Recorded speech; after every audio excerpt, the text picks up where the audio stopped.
दोस्तों, कहा जाता है कि be yourself. No, you should always try to better yourself. जैसे आप हैं, अगर आप खुद ही उसमें खुश नहीं हैं तो फिर आपको कुछ ना कुछ कहीं ना कहीं पर बदलने की जरूरत तो है। तो अपने आप को थोड़ा सा अपग्रेड करो, जैसे आप हो वैसे मत रहो। देखिए, इस दुनिया में जितने भी इंसान हैं, सभी इंसान गिनी चुनी 4 से 5 चीजों के पीछे पूरी जिंदगी पागल रहते हैं। पैसा, प्यार, दौलत और इज्जत। आज हम बात करेंगे इज्जत के बारे में। इज्जत के 15 से 20 ऐसे नियम मैं आपको बताऊंगा।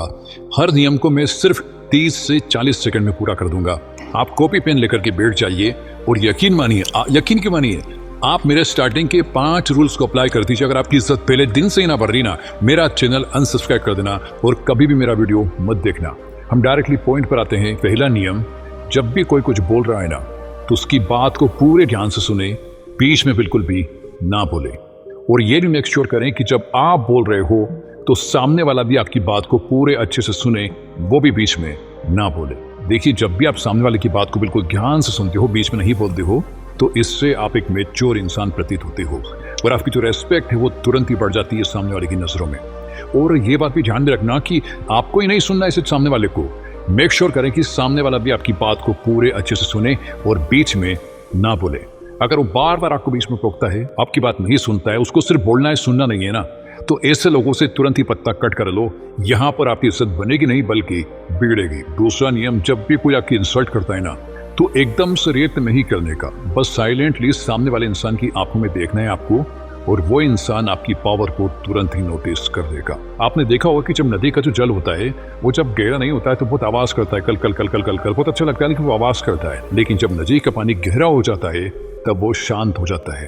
यानी कि जिस इंसान में जितनी ज्यादा गहराई है, जितना ज्यादा नॉलेज है, जितनी मैच्योरिटी है, वो इंसान उतना ही ज्यादा शांत रहता है।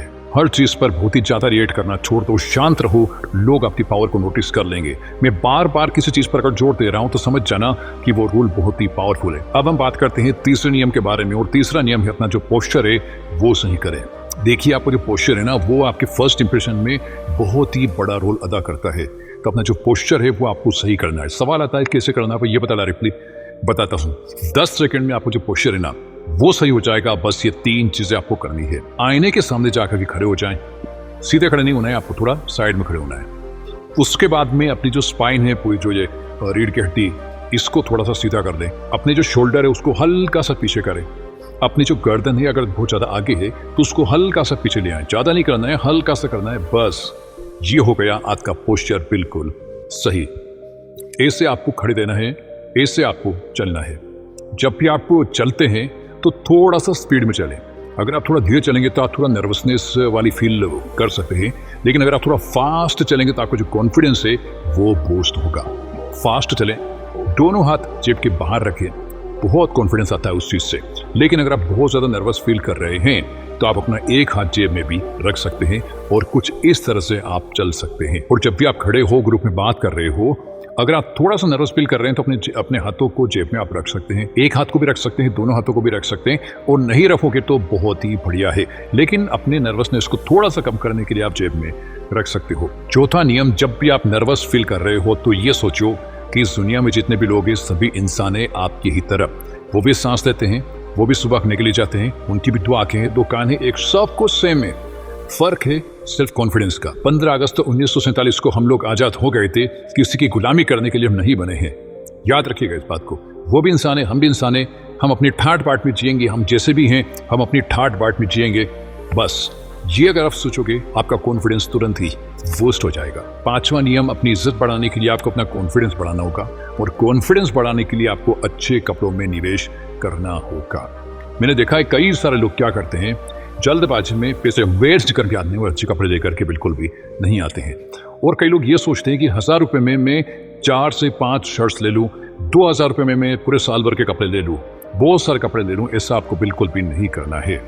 आप 1000 में सिर्फ 1 जोड़ी कपड़े ले, 2000 में सिर्फ 1 जोड़ी कपड़े ले, लेकिन वो 1 जोड़ी भी ऐसे हो कि वो लंबे टाइम तक टिके, उनकी चमक बनी रहे और वो आपको कॉन्फिडेंस फील कराए, उनकी क्वालिटी जबरदस्त हो। ऐसे कपड़ों में आपको निवेश करना है। आप पूरे साल में मुश्किल से 4 जोड़ी कपड़े ही पहनो, लेकिन वो 4 जोड़ी भी ऐसे हो कि अगर आप कोई भी इंसान आपको उन कपड़ों में देख ले तो आपकी जो इज्जत है ना वो बनी रहे। वरना आप 50 जोड़ी कपड़े पहनोगे, 50 के 50 लो क्वालिटी के, कोई मजा नहीं, ना तो कलर अच्छे हैं, ना उनका मटेरियल अच्छा है, ना वो चलते हैं, उनका कलर उड़ जाता है 1 महीने में ही। आपको क्वालिटी में इन्वेस्ट करना है, ना कि क्वांटिटी में। Point number 6, speak slowly. आराम से बोले, धीरे बोले। हड़बड़ाहट में बोलने वालों की इज्जत कम होती है। जो आराम से बोलते हैं, सोच कर बोलते हैं, गैप देकर के बोलते हैं, उनकी इज्जत ज्यादा होती है। मैं आपको कुछ मूवी के सीन दिखा सकता हूँ। आप इनको देखिए, सबकी अच्छी खासी बॉडी बनी हुई है, सब तगड़े लग रहे हैं, लेकिन इन पिक्चर में इनका जो कैरेक्टर है वो चोमू टाइप है। तो आप देखोगे कि ये जो लोग हैं ना, ये बहुत हड़बड़ाहट में बोलते हैं, जल्दबाजी में रहते हैं, तो इनकी जो इज्जत है ना वो नहीं, ये चोमू से है। भले इनकी बॉडी बहुत अच्छी है, लेकिन ये चोमू से हैं। और इन कुछ कैरेक्टर को आप देखिए, कुछ की बॉडी बहुत अच्छी है, कुछ की बॉडी नहीं भी है, लेकिन ये बहुत ही आराम से बोलते हैं, शांत रहकर बोलते हैं और गहराई से बोलते हैं। और इनकी जो इज्जत है वो एक अलग ही लेवल पर है। तो शांत रहकर बोलिए, थोड़ा सा गैप देकर बोलिए, सोच कर बोलिए और धीरे बोलिए।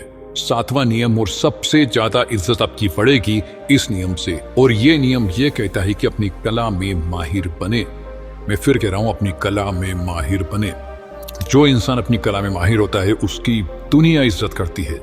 विराट कोहली भी सचिन तेंदुलकर के आगे नतमस्तक होते हैं, क्योंकि सचिन तेंदुलकर अपने वक्त के, अपने खेल के महानायक रह चुके हैं। तो सबसे ज्यादा इज्जत बन सकती है अपनी कला में माहिर बन के। जो भी आपका काम है ना, गोल रखें अपनी फील्ड का महानायक बनने का। 8वां नियम, अगर और भी ज्यादा इज्जत बढ़ानी है तो टी कॉन्सेप्ट का यूज कीजिए। क्या कहता है टी कॉन्सेप्ट? पी कॉन्सेप्ट में आप देखोगे कि एक लाइन होती है हॉरिजॉन्टल, एक लाइन होती है वर्टिकल। वर्टिकल लाइन यानी कि ऊपर से नीचे तक, यानी कि किसी भी एक फील्ड में आप गहराई तक जाएं, उसके माहिर बन जाएं, आपकी इज्जत बढ़ जाएगी। उसके बाद में हॉरिजॉन्टल लाइन यानी कि बाकी जो फील्ड है, आप हर फील्ड का थोड़ा थोड़ा नॉलेज लेते रहें, उसमें भी आप पीछे ना रह जाएं। अगर आप ये करते हैं तो आपकी जो इज्जत है वो बहुत ज्यादा बढ़ जाएगी। क्या मतलब इसका? फॉर एग्जाम्पल, विराट कोहली और MS धोनी ने किसी एक चीज में पूरी गहराई से महारत हासिल कर ली है। उसके बाद में आप देखोगे कि बाकी फील्ड में भी वो पीछे नहीं रहे। आप देखोगे उनकी कम्युनिकेशन स्किल, उनकी इंग्लिश स्पीकिंग स्किल, उनका कॉन्फिडेंस, उनकी एक्टिंग जो है, उसकी वजह से वो बाकी फील्ड में भी थोड़ा ना अलग ही लेवल पर चमके हैं। उनका फैशन देखोगे, उनकी बॉडी देखोगे, उनकी बॉडी लैंग्वेज देखोगे, उसकी वजह से भी लोग उनके कायल हैं। विराट कोहली की ये बात आपको पता नहीं होगी शायद, लेकिन ये बात सत्य है। क्रिकेट के अलावा भी इन चीजों से उनकी इज्जत बहुत ज्यादा बनी है। तो ये बात आप ध्यान में रखिए, किसी एक चीज में गहराई से मास्टरी हासिल करना और बाकी फील्ड में थोड़ा नॉलेज हासिल करना, उन स्किल में भी थोड़ा सा अच्छा होना, तो वो स्किल जो है आपकी इस स्किल में बहुत ज्यादा हेल्प करेगी। और इससे इज्जत कहाँ पहुंच जाएगी, मैं तो कहता हूँ आसमान फट जाएगा, इतनी इज्जत आपकी बन जाएगी। नंबर 9, अपने आप पर हंसे, लॉफ एट योरसेल्फ। यस, अपने आप पर ही हंसे। ये क्या हरकत है कि अपने आप पर ही हंसना? सामने वाले इंसान को ये लगेगा कि इस इंसान को हर्ट करना बहुत ही मुश्किल है, क्योंकि मैं क्या इसका मजाक बनाऊं, ये बंदा खुद का ही मजाक बना के खुद ही हंस रहा है, तो मैं क्या इसका मजाक बनाऊंगा? सामने वाले इसका मजाक नहीं बनाते हैं। मैं भी यही करता हूँ। मेरी जितनी कमियां हैं, जहां पर मैं लोगों को हंसा सकता हूँ, मेरे साथ कुछ भी इंसिडेंस हुआ है पास्ट में, उन चीजों के बारे में लोगों को बता करके मैं लोगों को हंसा देता हूँ। तो मेरा वो क्या ही मजाक बनाएंगे? वो मजाक बनाए उससे पहले मैं खुद अपना मजाक बना देता हूँ कुछ जगहों पर, अपने दोस्तों में। तो क्या मेरा मजाक बनाएंगे? तो अपने आप पर हंसिए। इससे लोगों को लगता है कि आप हर्ट करना बहुत ही मुश्किल है। और याद रखना, इसका मतलब ये बिल्कुल भी नहीं है कि आप हर जगह अपना मजाक बनवा लो। ये रूल सिर्फ आपको अप्लाई करना है अपने दोस्ती यारी में, अपने जो सबसे क्लोज फ्रेंड है, या फिर अपने जो रिश्तेदार फैमिली, यहीं पर अप्लाई करना है। हर जगह भी अपना मजाक मत बना लेना। अब हम बात करते हैं 10वें नियम की। और 10वां नियम 9वें नियम का बिल्कुल अपोजिट है। 10वां नियम ये कहता है कि कभी भी अपनी कमियां किसी को भी ना बताएं। 9वें नियम में तो हम बात कर रहे थे कि अपनी कमियां बताएं, अपना मजाक बनवा ले, खुद ही अपने आप पर हंसे। तो 10वां नियम इसका एग्जैक्ट अपोजिट क्यों? क्योंकि आचार्य चाणक्य ने कहा है कि अपनी कमियां कभी भी किसी को ना बताएं। क्योंकि जब भी आप किसी को अपनी कमी बताते हैं तो स्टार्टिंग में तो ठीक लगता है, लेकिन समय आने पर हो सकता है कि सामने वाला आपकी कमी का गलत फायदा उठा ले। 11वां नियम यह कहता है कि हमें सिर्फ इज्जत पानी नहीं है, बल्कि इज्जत देनी भी है। अगर आप लोगों को वो देते हो जो वो चाहते हैं, तो लोग भी आपको वो देंगे जो कि आप चाहते हो। आप अगर सामने वाले से इज्जत चाहते हो तो आपको भी इज्जत देनी पड़ेगी। और हमारे केस में भी बिल्कुल वैसा ही है। अगर मैं आपको वो दूंगा जो कि आप चाहते हो, नॉलेज, कंटेंट, वैल्यू, तो आप मुझे वो दोगे जो कि मैं चाहता हूँ। मैं क्या चाहता हूँ? लाइक, शेयर, सब्सक्राइब से जुड़े रहो, मेरे वीडियोस देखते रहो, कमेंट करते रहो। ये सब मैं चाहता हूँ, तो आप मुझे दोगे और दे रहे हो, क्योंकि मैं आपको वो दे रहा हूँ जो कि आप चाहते हो। 12वां नियम, और कम से कम 12 बार तो बता चुका होगा मैं, इस बुक से वो नियम लिया जाता है 48 लॉज ऑफ पावर, शक्ति के 48 नियम। और बार बार बताता हूँ, फिर से बता रहा हूँ, क्योंकि इससे पावरफुल लो हो ही नहीं सकता। अपनी इज्जत बढ़ाने के लिए अपनी अवेबिलिटी कम कर दो। प्रकृति खुद ही एग्जाम्पल देती है ना कि बारिश के दिनों में मैं देख रहा था एक महीने से लगातार बारिश हो रही थी, बादल छाए हुए थे, सूर्य नहीं मिल रहा था, सनलाइट नहीं मिल रही थी, मजा ही नहीं आ रहा था। लेकिन जैसे ही सन आया 31वें दिन, एक महीने बाद, सभी लोग अपनी छत पर चले गए, सभी लोग कपड़े सुखाने लगे, सभी लोग देख रहे सूरज को, धूप का आनंद ले रहे थे। मैं भी चला गया, क्यों? क्योंकि सूरज ने अपनी अवेलेबिलिटी कम कर दी थी। और जैसे ही वो 30 दिनों बाद निकला, क्या आनंद आया, क्या इज्जत बढ़ गई ना उसकी। इसी तरीके से आप भी अपनी अवेलेबिलिटी कम कर दो, जब काम पड़े तब निकलो, बहुत कम टाइम के लिए लोग सामने आओ, आपकी जो इज्जत है वो बढ़ जाएगी। 13वां नियम, खुली किताब ना बन करके रहें, अपनी पर्सनल लाइफ को प्राइवेट ही रखें। अपना पैसा, प्यार और जो आपके अंदर की कमियां है, अपनी कुछ चीजें बहुत ज्यादा खास है, उन चीजों के बारे में ज्यादा बात ना करें और लोगों को ना थोड़ा कंफ्यूज होने दें। अगर लोग कंफ्यूज रहेंगे, आपके पत्ते नहीं खुलेंगे, तो लोगों की नजरों में पता नहीं क्या ही वो कंफ्यूज होते रहेंगे और आपकी जो इज्जत है वो उनकी नजरों में बढ़ेगी। पत्ते खुलने के बाद में किसी का इंटरेस्ट नहीं रहता भाई, किसी का इंटरेस्ट नहीं बचता, लेकिन पत्ते नहीं खुले हैं तो इंटरेस्ट बहुत रहता है। 14th point, avoid unnecessary gossip. फालतू के गप्पे लड़ाना बंद करें। गप्पे लड़ाने में ना आनंद बहुत आता है, इतना डोपामिन मिलता है ना कि हाय हाय, क्या डोपामिन मिलता है गप्पे लड़ाने में। न्यूज़, पॉलिटिक्स, पैसा, प्यार, दौलत, इज्जत, गाड़ी, स्टॉक मार्केट, अमीर गरीब, इंडिया पाकिस्तान, दुनिया भर की बातें करने में क्या मजा आता है ना। लोगों को चाय के टपरी पर बैठ जाएंगे और दुनिया भर की बातें फेंकेंगे और कोई उनकी बात को काटते देखे, आप उनकी बात को गलत साबित कर ही नहीं सकते। बहुत मजा आता है गप्पे लड़ाने में, लेकिन आपको इससे थोड़ा सा बचना है।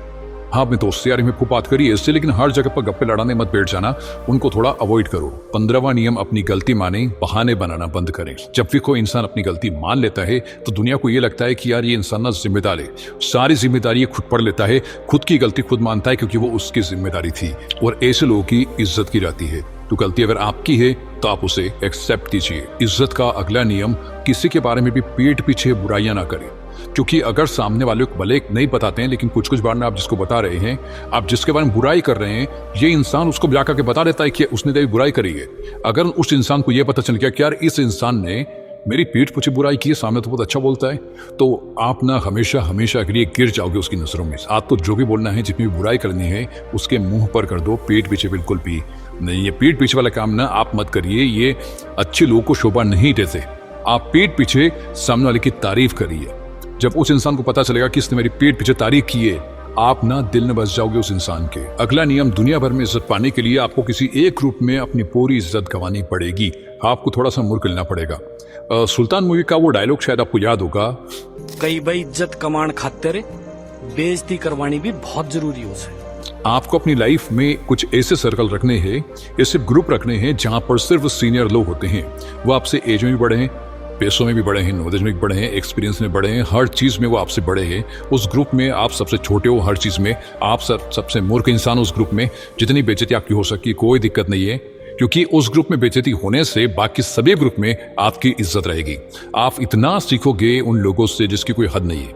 मैं आपको अपनी बताता हूँ, मैं कुछ ऐसे ग्रुप्स में हूँ, मैं ऐसे लोगों के साथ में रहता हूँ, मैं कहीं पर भी जाता हूँ ना, वो सारे लोग मुझसे बड़े ही मिलते हैं, हर चीज में वो मुझसे बड़े ही रहते हैं। मैं इतना कुछ सीखता हूँ ना उनसे, मैं आपको बता नहीं सकता। मेरे को मजा आता है, भले मैं बहुत ही छोटा बन जाता हूँ वहाँ पर, भले वो मेरी इज्जत नहीं करते, मुझसे तू करके बात करते हैं, कुछ भी बोल देते हैं, मेरे को फर्क नहीं पड़ता है, क्योंकि मुझे सीखने को मिल रहा है भाई। वो मुझसे उम्र में डबल हैं, पैसों में डबल हैं, वो नाम इज्जत में डबल हैं, तो उनको कितना कुछ पता है। वहां पर मैं अपनी भले बेइज्जती करवा लूंगा, लेकिन दुनिया के सामने फिर मेरी इज्जत जो है ना, वो अलग लेवल पर जाएगी, क्योंकि मैंने बहुत कुछ सीखा है ऐसे लोगों के बीच में रह करके। और लास्ट पॉइंट, बी हम्बल। जब आप अपनी लाइफ में बहुत कुछ अचीव कर लेते हो ना, और उसके बाद भी आप डाउन टू अर्थ रह करके जमीन से जुड़े हुए रहते हो और लोगों से पोलाइटली बात करते हो, उसके बाद में जो आपको इज्जत मिल सकती है ऐसा करके, वो आपको कभी नहीं मिल सकती। तो पहले तो आप लाइफ में बहुत सक्सेसफुल होइए, उसके बाद में बहुत हम्बल रहिए हर इंसान से। इसी चीज का मैं आप सभी को एक एग्जांपल देता हूं, सर रतन टाटा। बहुत अमीर है, बहुत सारे लोग अमीर हैं, लेकिन उनके हम्बल नेचर की वजह से, उनकी पर्सनैलिटी की वजह से उनकी कितनी ज़्यादा इज्जत की जाती है। क्योंकि आप चाहे कितने भी बड़े लेवल पर क्यों ना पहुंच जाएं, अगर आपने लोगों को अपनी औकात दिखा देना, तो फिर लोग आपकी दिल से इज्जत नहीं करेंगे। और जिंदगी का जो असली मजा है ना, वो इस चीज में है कि आप बहुत ही पावरफुल इंसान हो, लोग आपकी बहुत ही इज्जत करते हैं, उसके बावजूद भी आप बहुत ही हम्बल रहते हो। तो ये थे वो सारे इज्जत के नियम। एंड वेट कहाँ जा रहे हो यार, सब्सक्राइब तो कर दो, ऐसे चले जाओगे। इतने ज्यादा लोग वीडियो देखते हैं और इतने कम लोग सब्सक्राइब करते हैं, मजा नहीं आता यार। तो सब्सक्राइब करो, आज सब सब्सक्राइब करेंगे, आप भी करो। कर दिया, बहुत बढ़िया। हम मिलेंगे अगले वीडियो में, तब तक के लिए जय हिंद, जय Bharat, thank you so much.